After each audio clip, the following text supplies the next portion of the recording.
Sometimes, despite your best efforts, your recovery gets derailed.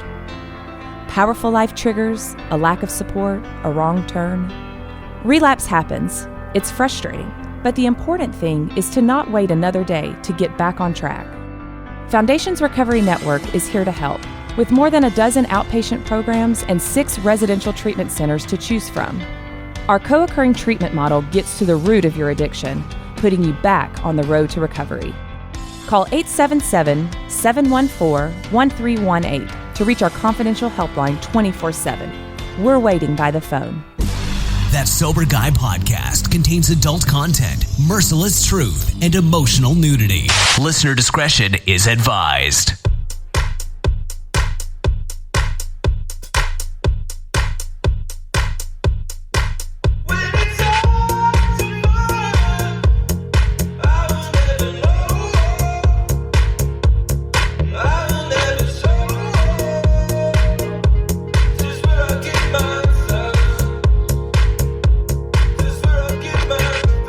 Do we want to keep shooting the shit, or if we just record it? Because I guess that could just be good.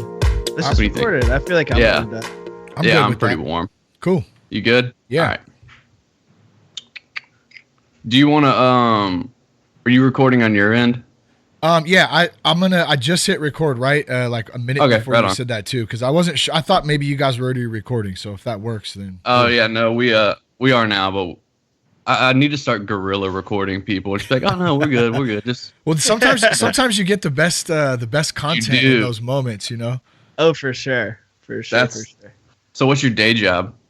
Actually, podcast, man. I created a podcast for a big Fortune 500 company too, so that's what I do. Oh shit! For a living, yeah. Oh, yeah, you motherfucker. I think you're living the dream, dude. Man, yeah, it's kind of crazy. Sometimes, sometimes I wake up and I'm like, dude, is this like my job? Because I travel a bit, and then I'm in my home studio now, so I work out of here.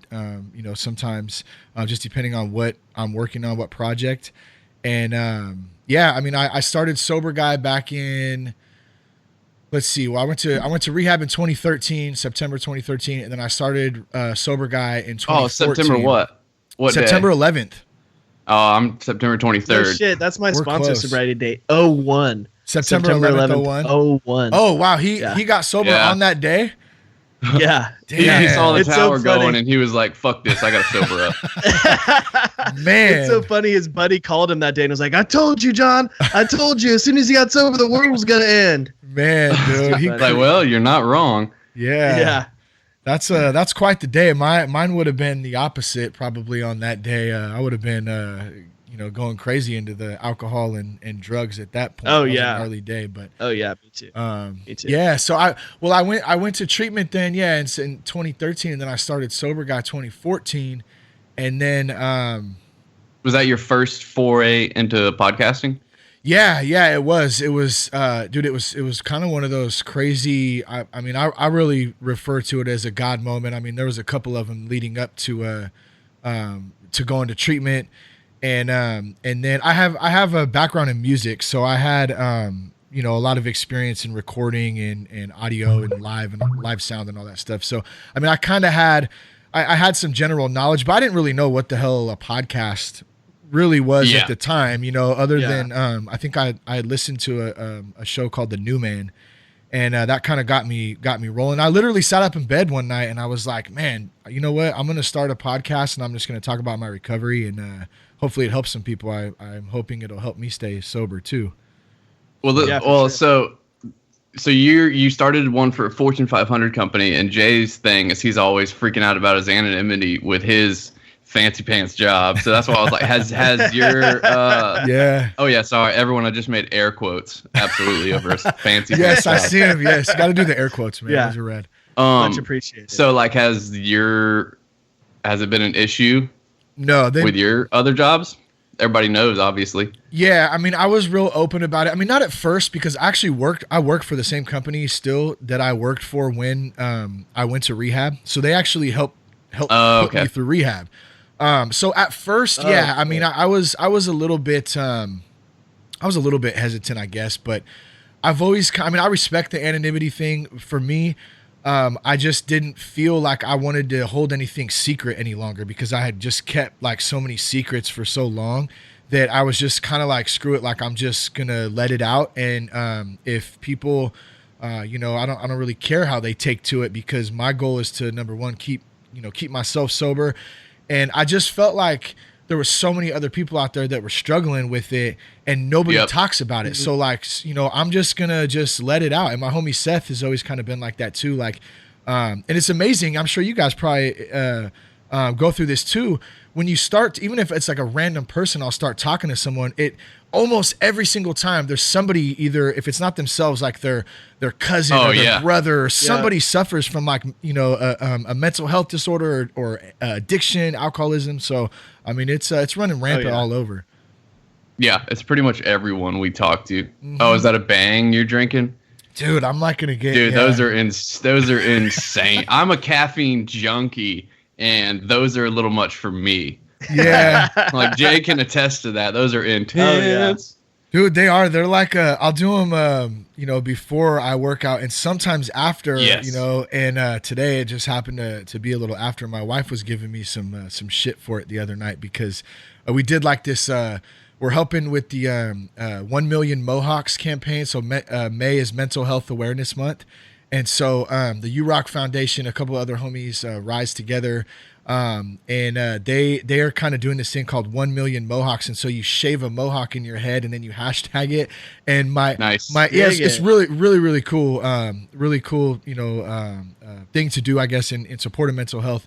But my wife and I, we did a Facebook Live. She's a hairstylist, so she shaved me a mohawk in, and I think I drank like two of these bangs that night, and I was literally just like bouncing off the walls, man. Yes, I think I had a hard time sleeping. My wife does the same thing. She gave me we were going hiking one time, and this is like right when we're both in recovery, and we had just gotten out of treatment, and she always hated when I was on meth, right? She was more of like a pothead. So that's the backstory on that. Yeah. And we were going hiking. Jed, nobody liked it when you were on meth. I just want to make that clear. My meth dealer liked me on meth. Oh yeah, I'm sure he loved you, man. You were out building rockets in the garage and shit at like 3 in the morning. Absolutely. Vacuuming the grass and stuff. Yeah. No, but we were going hiking, and I walked in the gas station, and I came out with a red line, and she just gave me the look of like, oh, you're going to drink a red line, huh? You sure that's not a little relapse behavior? And I was like, baby, I got it. Like, I'm just going to drink one. It's like liquid crack. I just found out that Redline makes these things. Like, exactly. I didn't even know that till just recently. And I'm like justifying, I'm like, oh, well, hell, there's creatine in it. It's got branched chain amino acids in it. It's good. It's good. BCAAs. It's good. Yeah, no. I knew it was an issue, because the first time I drank one, I had the sudden urge to just like text my mom all this stuff that I've been wanting to talk about. And I was like, it was a total... The truth comes out. Oh, it was a total like after you do that hit, and you're like, oh yeah, life is good now. Yeah, feeling all great. So so how long ago did you guys start the show? Not that long ago. So we launched first week in January of this year. So we haven't been going. Oh, got it. Okay, yeah. So we kicked it around. Cool. Yeah, we kicked it around for a few months before that, but we were big podcast fans, right? Yeah. Like we listened to a lot of different podcasts, and we've been kicking around the idea for, I don't know, a year maybe before. Yeah, and we made like 5 episodes that just blew, and we deleted all those. How do you guys know each other? Yeah. We went to middle school together. Middle school and high school. And then we started doing dope together. Oh, yeah. I see. Okay. And then he moved out to California, and I was back in South Carolina at the time, and I kind of went crazy, and I went to my first treatment when I was in senior in high school, and which is the first of 18. I was just a chronic relapser. And so when I came back, I found out that Jay had gotten sober, and he tried to you can tell him about trying to 12th step me. Yeah. So, it didn't work out very well, but no, it didn't. So I used to get every 6 months, I get a call from Jed saying like, hey man, I need some help. My crack dealer maced me and stole my laptop, or like fill in the blank, right? Every 6 to 9 months. And then one time he's like, hey man, I really want some help. Can you get me into treatment or whatever? So I worked with his mom and got him into this treatment center in South Carolina, which will remain nameless. And it turns out that the dude running it was like smoking crack and like yes, dude, banging the chicks and stuff. God, so listen to this. I hate hearing that too. When you hear it, like it seems like you hear that more often than not. I mean, obviously it's like a juicy story, so it gets brought up in the media more. But still, just to know that there's spots like that are just doing shitty things like that, it sucks. It's predatory. It does, and it's the situation you're in is they are telling your parents that like, oh, if he leaves, cut him off. Oh, and I'm trying to tell my parents that like, but mom, he's smoking crack. Sure, Jed, he's smoking crack. I'm real sure. He really is. Yeah. So weird twist of events. That guy actually just passed away in a car wreck, sober. Wow. He had gone to treatment himself and was like 60 days sober. Well, that's good. I mean, at least, that's good. It's just weird. I know. Shit. So you started sober guy. So what? Oh, have you heard of Dopey, that podcast? Yeah. You were supposed to go on. We're good friends with Chris and Dave, man. You should totally go on there. I did. I know. I actually just I emailed Chris like I don't know a few weeks ago, just messing with him, and I sent him an email. I said, hey. I said, tell your damn fans to quit leaving reviews on my page saying go on Dopey. And I was laughing. I was doing it in good fun. But yeah, no, I told them too. I said, man, we had a date to go on there, and like I don't know if there was some miscommunication. I stand true that I didn't hear from them. I don't know what the hell happened, but I'm totally down to go on there, man. Yeah. They're hilarious, man. All right, well, you heard it here, congregation. The gauntlet has been thrown. We got the exclusive. Shane says it was Chris and Dave's fault. Yeah, I'm blaming. I'm just like a true addict. I'm blaming it all on somebody else. It's past that buck. I will say this. I was in New York not too long ago, and Chris and Dave both flaked on me. Oh. I'll say that. See, I'm not alone. Not really. Not really. I texted him like the day before, and it just didn't work out. Yeah, well, I'm gonna stand with that too. It just didn't work out, but just for the record, yes, definitely down to go on, man. I'm just juiced to see like all different people in the recovery community, men, women, like all kinds of different folks from different backgrounds, and we all share that same common thing of being addicts and having struggles with addiction. And there's so many different outlets coming up now, and of course you got the traditional, 12-step, you got some phenomenal churches out there. You have some phenomenal programs in general. But I'm really digging like the fact that there's alternative resources now, because especially with the younger generation coming up, people are looking for different outlets. And I always kind of look at it like Sober Guy, for instance.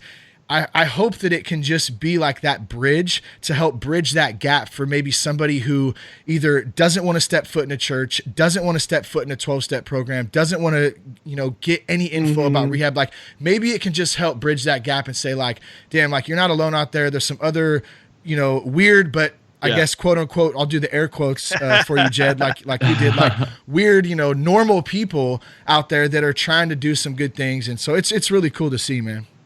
That's what I was going to ask. How's the response been for yours? Man, it's been great. I mean, we have a really solid listener base from all over. I mean, I got a good homie I met who's been following the show since like we first started Cormac, and he's all the way out in this little, I always crack up, he says, in my village, and he's from Ireland, man. And it's just like, that's a good example right there of like a relationship that's, we don't know each other like great, but we've had some cool conversations, and we stay in touch through social media, and he follows the show, and I'll ask him for input or, questions on certain things sometimes. So it's really, really cool. Yeah. The response has been great. Yeah. What about for you guys? Jay? Yeah, it's been good, man. What's interesting is I love how noble you were when you started your podcast, like help people and do all that. And we just like came on to like, fuck off and say like tell dick and fart jokes and stuff. Yeah. Yeah, but it's turned into like something really cool. I mean, we get people asking advice all the time, and like, how can I best help so and so? Or I think I might have a drinking problem. What do you think about this, that, or the other? Lots of that.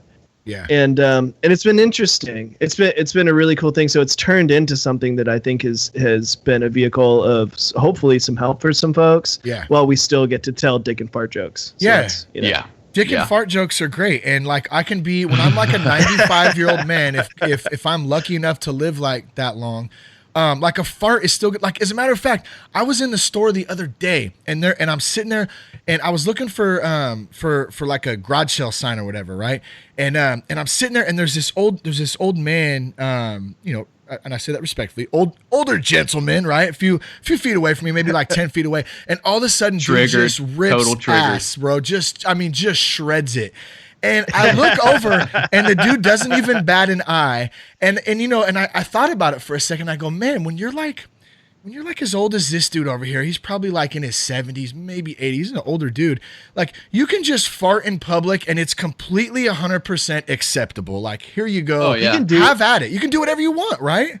Whatever you can say, whatever you want to whoever the fuck you want to. It's incredible. Yeah. Dude, what was it, like a month ago we went to So What Fest in Dallas, and we were at Walmart I was buying some insoles for my feet, you know, gotta wear comfortable shoes, right? And so my friend was next to me, and I don't know what came over him, but you know when you feel a good one, and you know for a fact it's gonna be a good one. Okay, so I was loaded, and this little. All right, by then all of my friends had gathered. There's about 5 of us, and this little girl just turns the corner, okay, and she is ass height. All right. As soon as I looked at my friend. I did, bro. No. I looked at Adam and I go, watch this. And I just ripped it. As soon as she walked right next to me, ripped it. God. All right. I couldn't help it. It was fucking hilarious. Dude. I mean, I could have. That's a lie. But I have a 7-year-old. She would have straight kicked you in your balls, bro. Like she's a but she may have laughed and then tried to fart on you too, because she's pretty gnarly like that too, dude. That's pretty classic right there. That's pretty brutal too, man. Sick. When did you get married? Let's see. I got married in 2008. I've known my wife, man. We've known each other since the 6th grade. So you're one of those. Yeah, we've known each other a long time, and we were friends. And I had a crush on her in the 6th grade. We never dated till like after high school, and we used to hang out and just smoke copious amounts of weed together, and get all ecstasy and drinking and all that through our 20s. And so we had a real party relationship. Through most of that time, and we had a friendship too. But eventually, what happened is we kind of forgot how to know each other without any substance involved. So when I got sober, man, it was a trip, dude. It was like having to completely. She's normal. Yeah, well, yeah, she's what they say. What do they say in treatment? A normie, right? I call them normies. Yeah, she's a normie. Aliens, yeah, that's a good term too. That works. But she just she partied with me and stuff, no doubt. But it wasn't like what I had, like where. If we came out and there was cocaine, she'd be like, "Why can't you like just do that tomorrow?" And I'd be like, "Why would I ever want to do that tomorrow? I want to. Why would I wait right for now." tomorrow? What? Yeah, it just didn't make that. That just does not register in my mind like that. So when I got sober, it was like trying to have to learn this new person all over, and vice versa. Yeah. It was difficult, especially the first year. You guys both married? And then what was that? Yeah. Yeah, me and So me and my wife, we met when we were sober. We were living. Y'all got Oxford houses out there, huh? Oxford sober living houses. Yeah. So we were living in. I was in a men's house. She was in a women's, and we started dating. And I relapsed and didn't tell her. And then I picked her up from work one night, and she was like, "I gotta tell you something. I relapsed." And I was like, "Oh, do you have any more?" And so so did I. So we did that for a while, and we went to treatment together like 3 times, and finally we went to the last treatment together, and we got sober and went through like relationship counseling for a year, and then we got married. So our sober dates are like a week apart. Oh, nice, man. That's cool. Yeah, that's cool. Kids? Yeah. Kids? No kids? Not yet. This guy, I have 2. Time. Yeah, you got 2. 5 and 2. Yeah, 5 and 2. I was actually super close to like not making it because my 2-year-old refused to go to sleep. So, yeah, that's right. Wait, because it's 6 here, so it's 9 o'clock where you guys are at, huh? It's 9 o'clock where I'm at. Where I'm at. 9 where his. So we're each an hour apart. I always forget 2 about hours. The time change there, but Yeah, so, man. So you said you got a kid too. I have 2 kids. I have a 7-year-old, Lucy, and then Cash is my 2. He'll be 3 in July. So I got a couple little. Okay. Oh, right on. Yeah. Well then, Cash. Yeah, Cash. Cash is sweet Michael, name. man. Yeah, he's What a an cool awesome little kid. name. Yeah. well, so I always ask this because I'm the dude with no kids, and I'm feeling the call to children's. So what, like children? Yeah. Are you happy with them? Good or bad? Oh, dude. I mean, it's changed my life for the best. Like, there's nothing better than being a dad. At the same time, bro, it is one of the most, if not the most challenging things that I've ever had to do in my life. But I'm learning something new like every day, and it's some days are better than others, and some days are phenomenal, dude. But I mean, like when I come home, there's nothing better than coming home and seeing like my daughter or my son just with a big smile and give me a big hug. So Yeah. I wouldn't trade it for anything in the world, I guess, to answer your question. But dude, like sometimes it can, like, I want to just bang my head against the wall. Yeah. Oh my Lord. Yeah. Do you have like me tonight with the 2-year-old. Yeah. If I call Jay and he's bummed or like short with me, it's a kid issue. Yeah. Well, they test you, man. They test you. Patience for me has always been something that could be difficult because I want that immediate gratification. Like a lot of us have that same kind of that trait. And so with kids, man, it's like I have to remember, like, they're a kid, they're not an adult. And it's hard to do that sometimes because we have all that adult shit, right? We have responsibilities and, man, I have all this important shit I got to do. And it's like, man, it's really like at the end of the day, it's not really that important. And I forget that sometimes. No, it's not. Know? Yeah. Do you live in any fear of them having what you have? Yeah, I mean, yeah, definitely, man. I think sugar. Not to like down the. No, I think it's a valid question, man. Are you crippled by fear? Number 1, how do you register fear? No, I mean, yeah, I mean that's a good question, and of course I've thought about that, and I think, to be honest, and I think it's actually a really good question. I haven't talked about that really a lot on Sober Guy Show, really at all. I guess is like sugar. I grew up like drinking soda and eating cupcakes. Like it was like Mountain straight sugar. Dew was my first thing. Dude, same here. Like it was Dr. Pepper. I never really did so much of Mountain Dew, but so you feel me on that. Like the diet was not very good, and like sugar is a drug. Awful. Yeah, and good point. And so I'll see them, and like I've kind of we're trying to get a better handle on it, but in all honesty, it's it can be tough sometimes. Diet is, I don't turn to drugs and alcohol, thank God, anymore, but sometimes I'll turn to food, and that self-destructiveness. So let me get a fucking chili dog and like 3 cupcakes and shit and just destroy myself tonight. Yeah. And put down the needle and pick up the fork. Yeah, exactly. Yeah. Exactly. So what about screen time with the kids? Are you an iPad family? Oh man, dude, that's another classic. I'm hitting. These are the easy questions because I don't have kids, so I'm gonna be like, my kids will never look at an iPad, and they're gonna eat only cauliflower. Yeah, dude, whatever. I'm sure I'm gonna. Yes, I'm gonna be calling y'all crying. We'll have a redo in a year from now. Yeah, you'll have a 1-year-old Jed, and you'll be like, dude, now I see what you were talking about. But yeah. I mean, the iPad, a lot of people say, it's like a babysitter, and it can be sometimes. And I had a really good episode with Cam Adair. I don't know, it's maybe 10 shows ago is when I was down in San Diego, and he runs GameQuitters.com, and we talked, like, the first thing I think of when I think of video games. What's that? So it's basically like an organization he started, and it's for kids and young adults and adults that are addicted to gaming. And so like the first when I first kind of heard about it, I was like, go ahead. Oh no, I'm just joking. I coughed and said. Oh, my bad. No, when I first heard about it, I thought like the first thing I think of is like video game addiction. But we did talk a little bit about the iPad and about technology and being on social media, and to kind of bring it back to your question. I kind of overlooked that part of addiction, I think, until I had that conversation, and I became a little bit more aware of how much my kids were on the iPad, because they are on it and they play games. And mine too. Yeah, I mean it's easy, right? So am I. Like I wish I really do. My best times, and I forget about it, was when I was locked up and when I was in treatment, because you're not allowed to have a phone, and there is like this clarifying of mind, and then like, oh dude, yeah, dude, it's so I'm hard. hopeless on it. It is so hard. It's like, so hard. So I'm in digital marketing as a profession, so I have to be on social media. I have to be like, I live inside of my phone.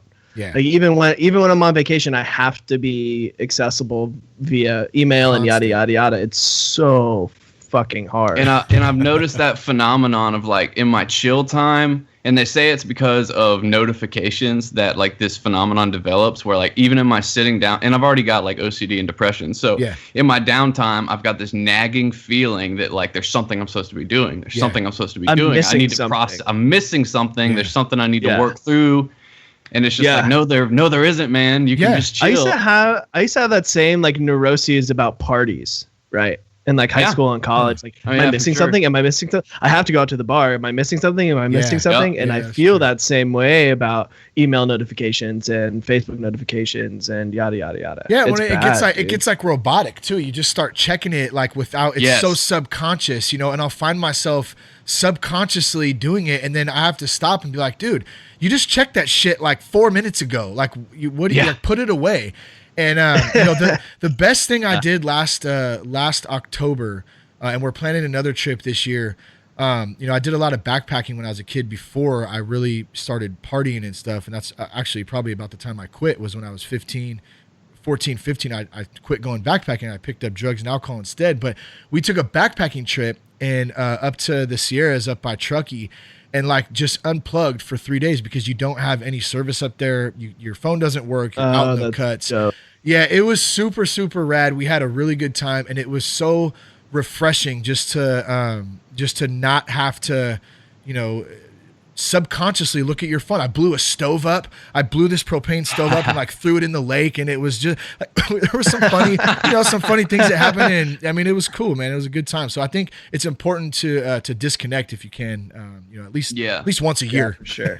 I definitely predict at least once a year. I definitely predict in the future there's going to be a rise of like from the movie The Village, of like cults that just go on a piece of property, and there'll be like no technology cults. Like, mark my words on that one. That's coming. Yeah, they'll be like in those long pilgrim looking dresses, and they'll have the weird hats. Yeah, it's a trippy stuff.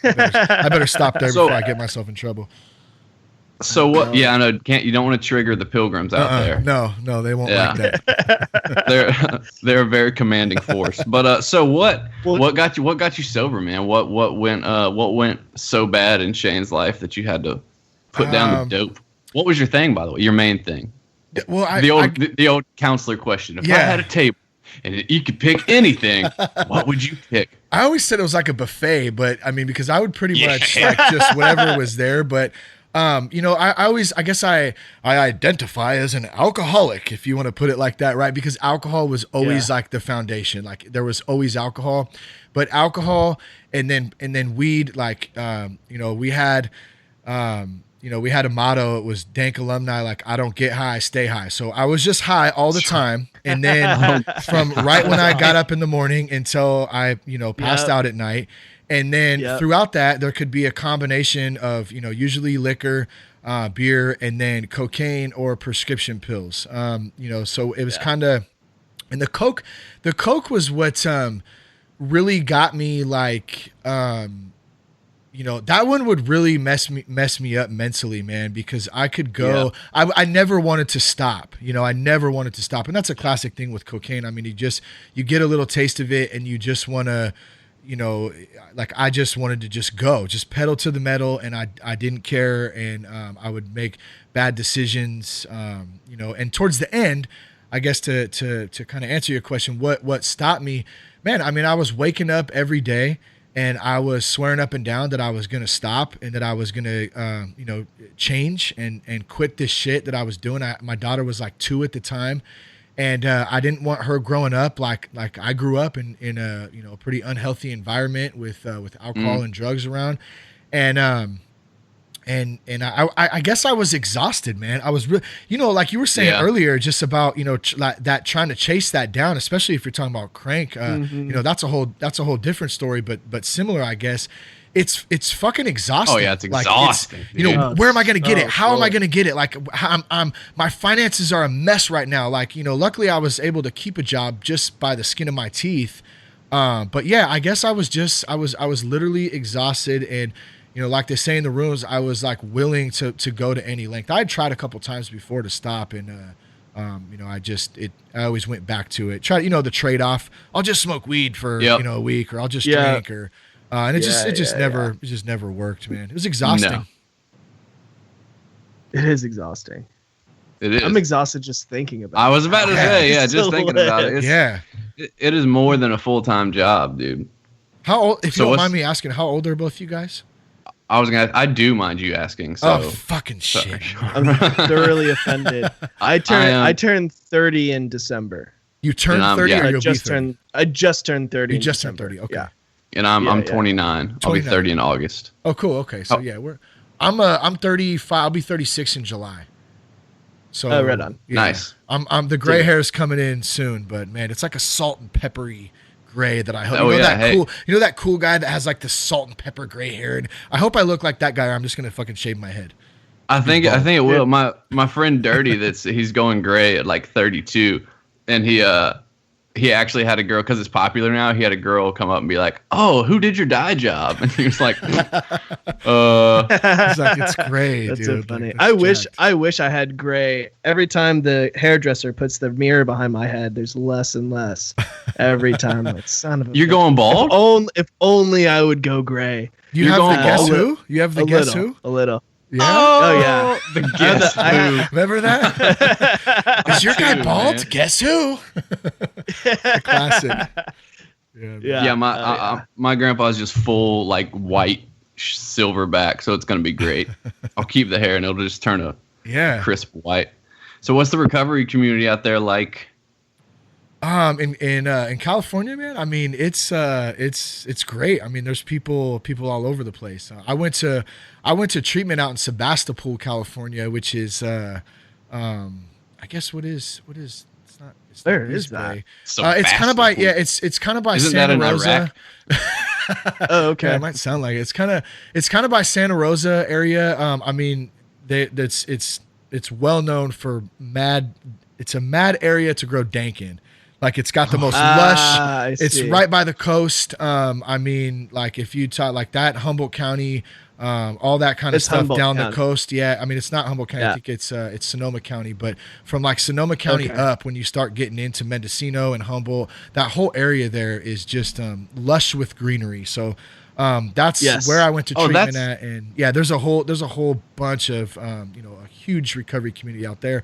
And then of course up in the Bay Area and Sacramento area, I mean, there's people in and out, all over the place. What is the opinion in the rooms being in a state where weed is legal? What is the opinion of marijuana? I'm sure it varies, but like, give me a snapshot. Like, is there the dude that comes in there and is like, I got 90 days, but everybody knows he's smoking weed, and they're like, yeah, right, dude? Or is it like, yeah, congratulations? Yeah, I can't really. I'm not really sure, man. To be honest, like for what people like.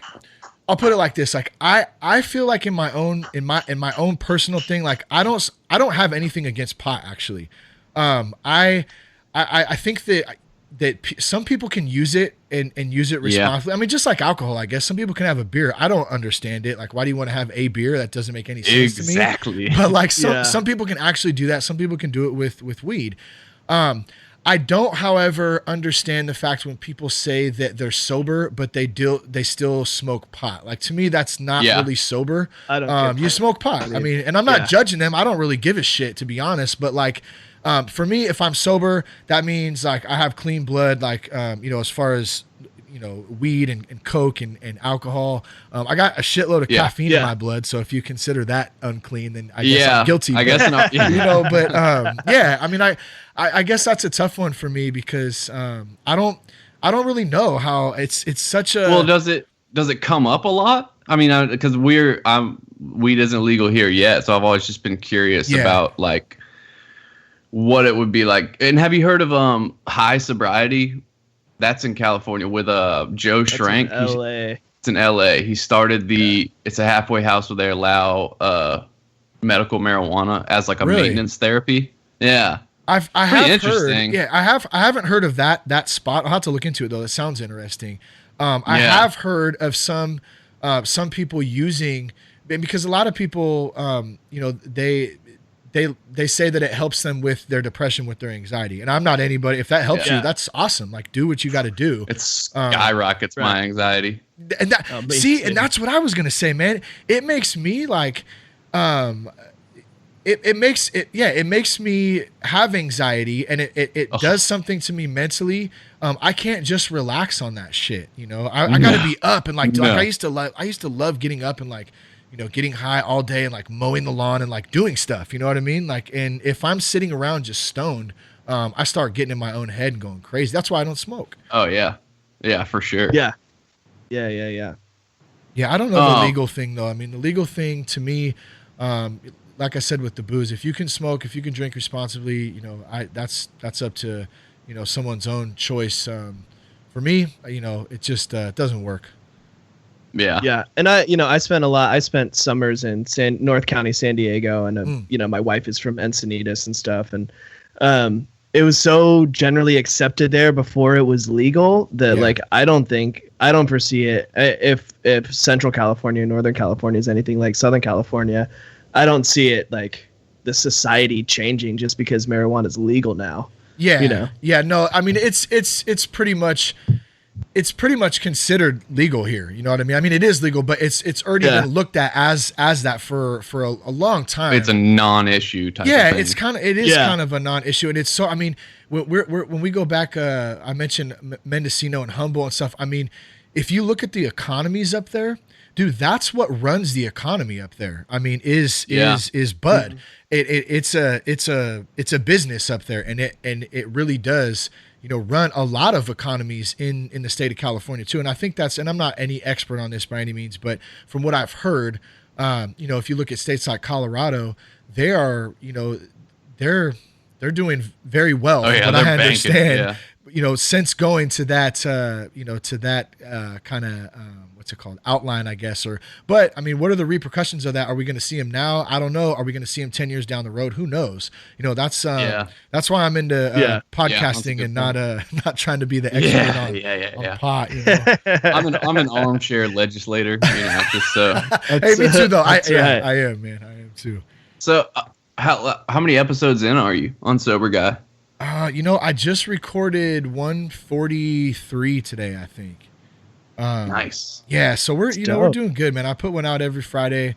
I'd like to eventually, is what we're working towards right now, is doing 3 or 4 a week, where I'm doing this.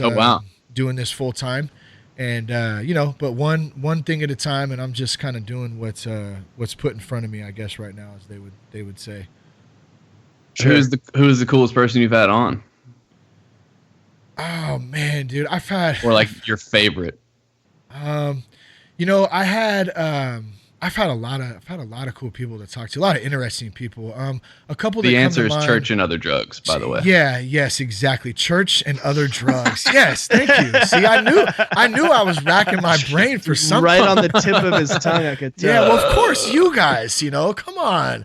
So no, and you know what though? To that, this is a really good time. I got to say that. I'm not just saying that because you brought that up, because like I kind of mentioned, I think we talked about this before we started recording.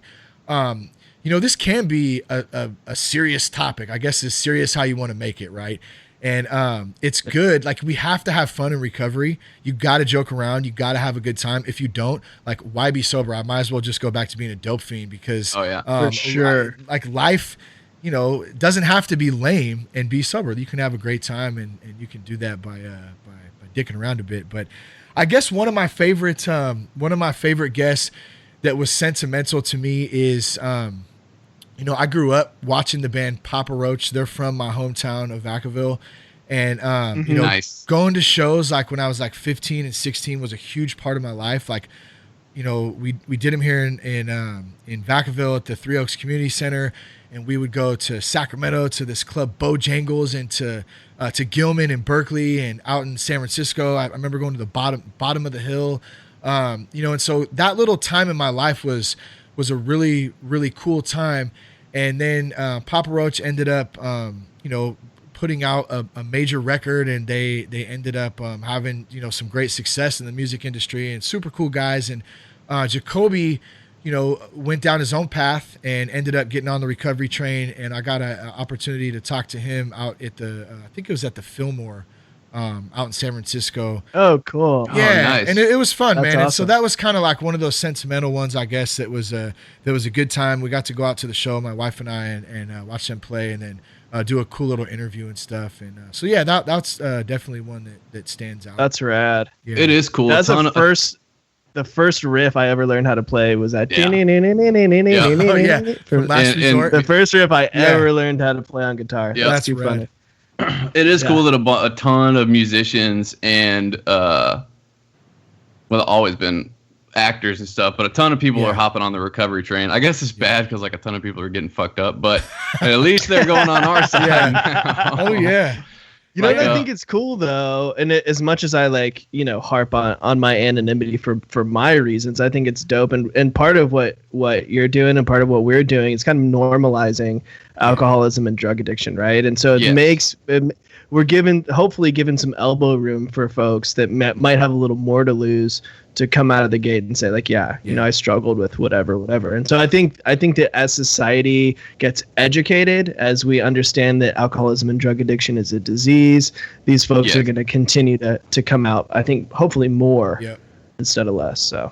Yeah, well, it's putting a face, putting if you break your anonymity, whatever. I mean, I that's kind of been my thing, but you put a face, you put a name, you put some normalcy to the fact that you're not alone out there. There's there's doctors, there's lawyers, there's fast food workers, there's construction workers, there's nurses. I mean, there's all kinds of different people out there that are struggling with it, and it's a really difficult thing to talk about. So like you said, what you guys are doing, what we're doing, what a ton of other people, I saw you guys had Ryan Hampton on recently, the work that he's doing, he's out there on the front lines just grinding, him and Garrett out there just getting after it, and it's helping bring voices and bring faces and put some reality behind it that this is an issue and it needs to be talked about.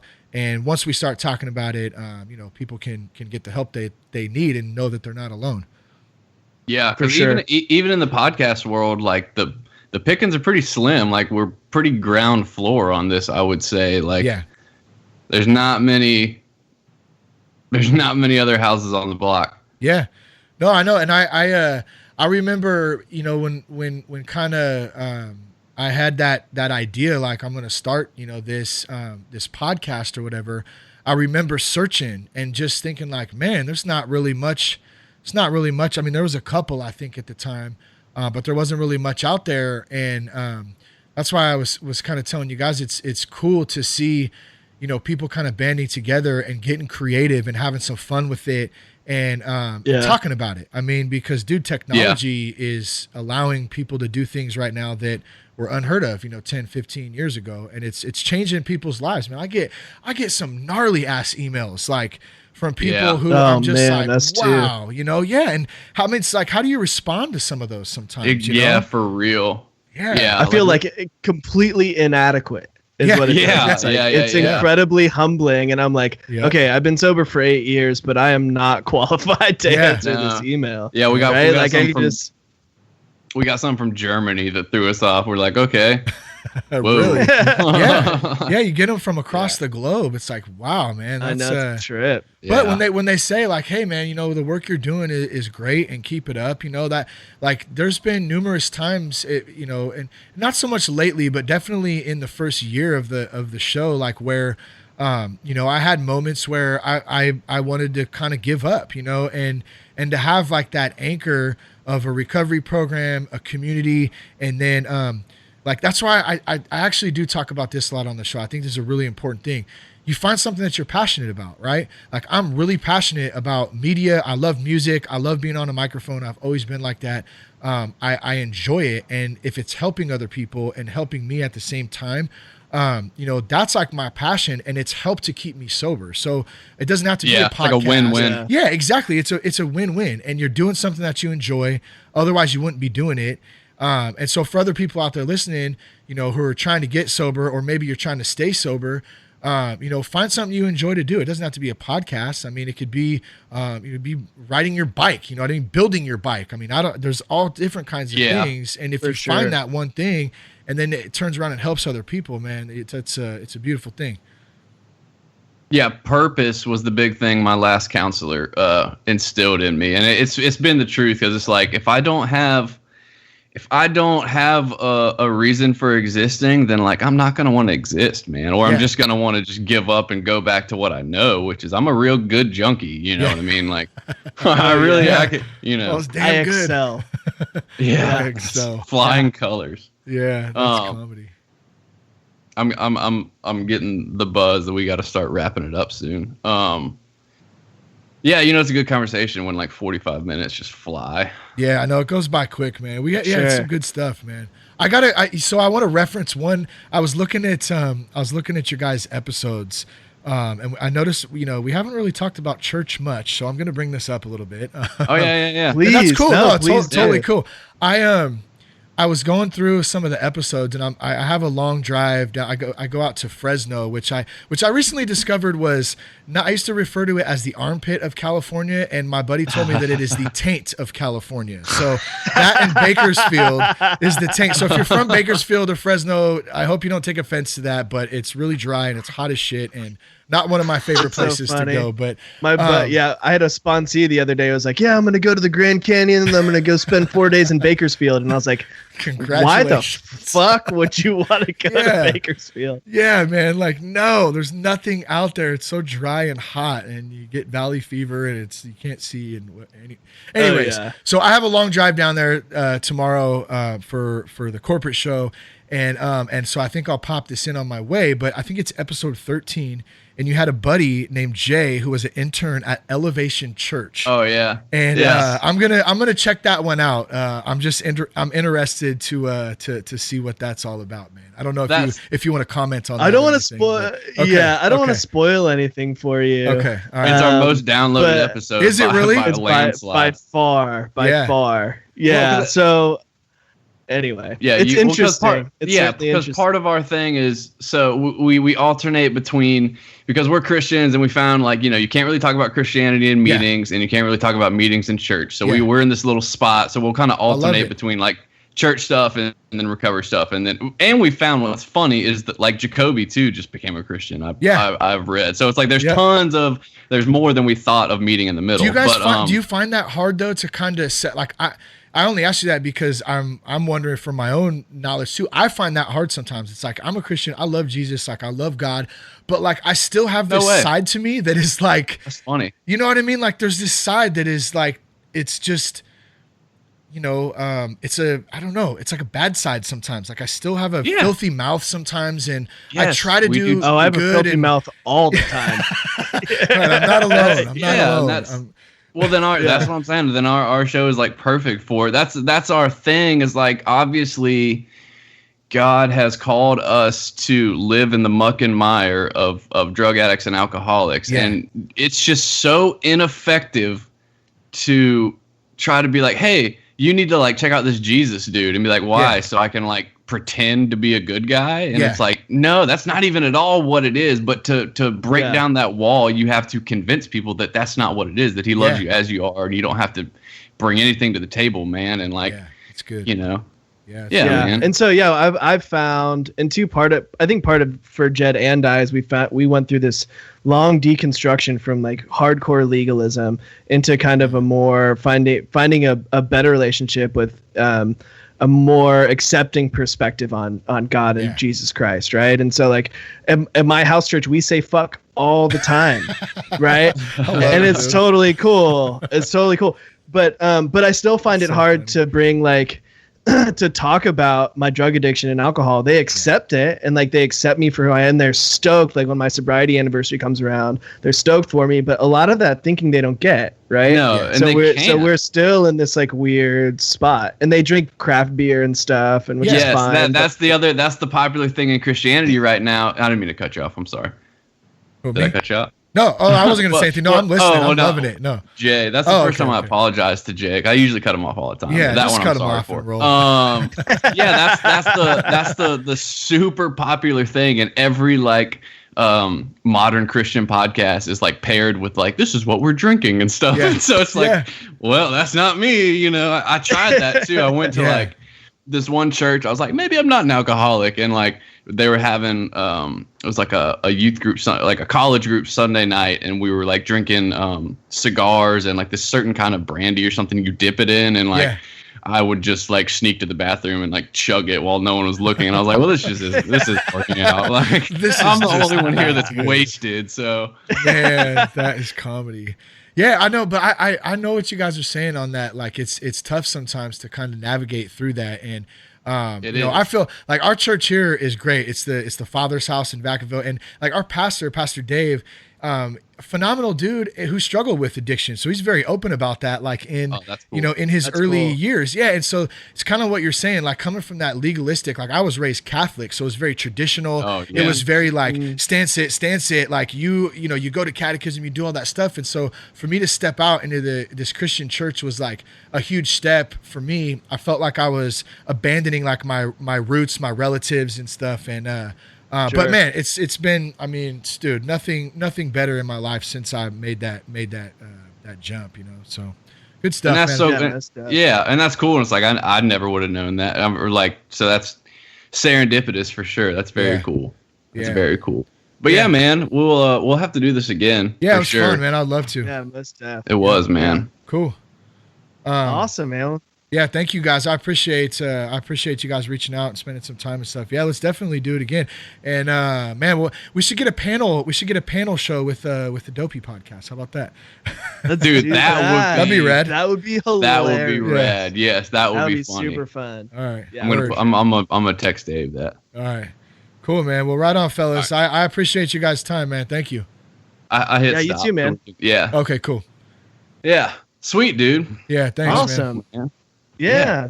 Thank you, dude. Appreciate it. Yeah, I was only asking. A great conversation. Oh, it was, man. Let's have some fun. You know, touched on some cool stuff that hopefully hits home with some folks out there that listen in. And I really am excited to listen to the Elevation Church one. And I didn't really want to say anything on the recording and stuff too, because my wife and I have listened to Stephen Furtick, for. I've listened to a lot of his sermons actually, but man, that like lately I'm like, dude, is this dude going off the rail? Like, what is going on with this guy? Like, he's just like, he's said some great stuff, man. Don't get me wrong, but I'm kind of wondering like, is there a backstory to like what is going down? And so, yeah, I'll have to check that out. No, dude, it's a trip. It's a trip. You know, what's so funny is my wife and I saw Stephen Furtick. So we're in Charleston, which is like just a couple hours away from Charlotte where his church is. Yeah. And so he came to a revival at this mega church that we go to from time to time, right? And I was like, let's go check him out, right? Yeah. First of all, my wife lasted like 10 minutes before she got up and walked out, and was like, I cannot listen to this dude. Really? Oh my god, dude. Damn. He took like 10 minutes to say like, yeah, when I was 16, the pastor came to me and told me that. Hey, how you doing? Stupid. The pastor came to me and told me that I was anointed and that I should run the youth group at 16 and yada yada yada. And, oh, dude, It was wild. It was crazy. That's crazy. But then you said you also, You know what's so funny though? It's like we went through this whole thing and I was like sit with my judgment pants on the whole time, right? And like listening to this guy preach. Yo, yeah, for sure. And then at the end I was like, I kind of needed to hear some of that. Yeah, that's what I'm saying. Like, that's what's weird about it. I kind of still got something out of that. How do you not get ego tripped though? Talking to 60,000 people that just are waiting on. Like, that's the thing. That's just dangerous, man. That's just not like. Especially when you sound like a WWF wrestler. You know what I mean? Yes, that's what I'm saying. When I first heard him, I was like, dude, is this dude like a wrestler? Like, what is going on? Yeah. Is this Macho Man? Yeah. Is Macho Man back? Yes, Macho Man is a great way to describe it. We're just about done right now. Yeah. I'll start. I'm about to go start the barbecue. Oh yeah. Oh yeah. Nice. Well, good stuff. Sweet, thanks again for taking the time, dude. Let us know what you think about the Elevation episode. Yeah, I will. I'll shoot you guys an email. I'm interested. we'll email you when this is coming out, and if you could like promote it on your stuff,